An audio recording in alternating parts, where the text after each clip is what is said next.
Hello, my name's Rick, and I'm just gonna get right into this because, videos can be really boring when people just talk on and on about boring stuff. So, what I just showed you there was uh, the Kabbalistic tree of life, which, I was wondering, like, what is this thing?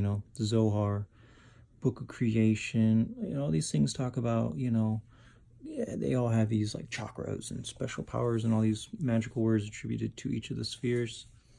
Um, so I'm like, what is this thing? So basically, if you get some graph paper, I'm gonna tell you that it's not all that much magical.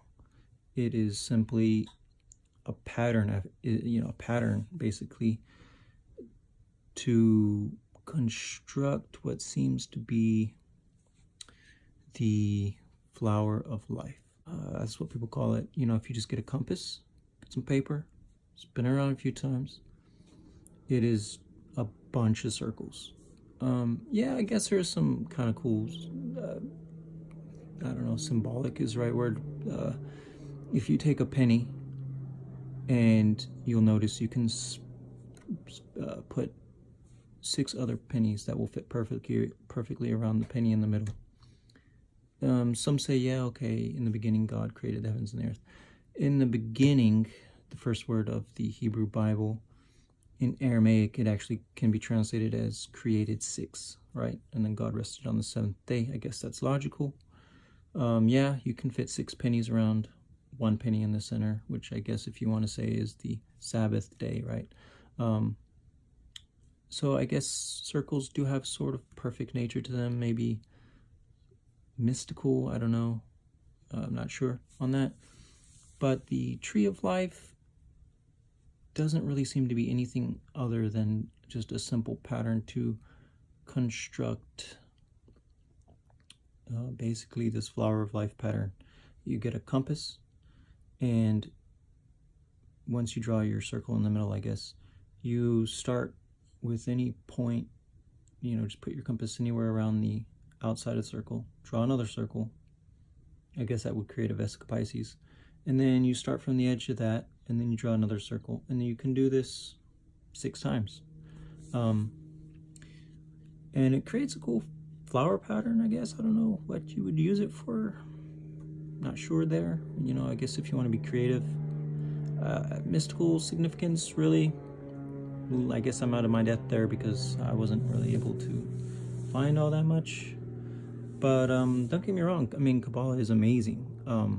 I just feel like some people go off the deep end with this tree of life thing because people are like, oh yeah, Keter, and all these spheres have special like magical words associated with them, and they're like, yeah, chakras, and they're all energy, and they're all blah blah blah. I don't even know what they're talking about. I mean, just because somebody writes a book doesn't mean it's like fact, come on. Yeah, there's been like tons and tons of books on this. So basically, I don't know, like, I was in this monastery in Israel. It was on like this mountain in Galilee. It was called La Tofa. So I'm chilling up there. And I mean, don't get me wrong, it's a cool monastery, right? Anyone can go there, Jew, Christian, whatever. They're pretty laid back monks. So you just like chill out. Beautiful place. No electricity though, so you gotta like rough it. And so I'm up there chilling one day, and I'm like praying, and I'm like, God. And I don't know what I was praying, but I was like thinking, if I could like know anything, what would I want to know? And for some reason, my stupid brain was like, I want to know what this tree of life thing is, And obviously, if I could go back, I'd probably be thinking other stuff. But so all of a sudden, like the next day, I was like, well, if I want to know this, why don't I just get some graph paper and like play around with it, right? So I started transposing it, right? Just drawing with it on graph paper. And yeah, it does, if you, yeah. And then I was like, yo, it just makes some cool star patterns. Like, what is it? I started like making these paper maches and stuff. I was going crazy with it. I had too much time on my hands. Like, monks, what do they do all day, right? So, yeah, eventually I guess I got a compass. I don't know. I was like, yo, this office, he just making the flower of life pattern. That's all it is. I don't really get what the whole point of that pattern is. Doesn't really make sense to me. But again, maybe I don't have it all figured out. So, yeah, that's the Tree of Life solved for you in like 3 minutes. No big mystery of the world. But yeah, I mean, don't get me wrong. Kabbalah is amazing. Like, super amazing. I mean, I do want to give more to it than just saying, yeah, sorry guys, the Tree of Life just is, you can just get a compass and you've just summed it all up right there. But I guess I should just end my video. Sorry to be such a downer. Like, Tree of Life is just a couple circles. Like, that's it. Circles.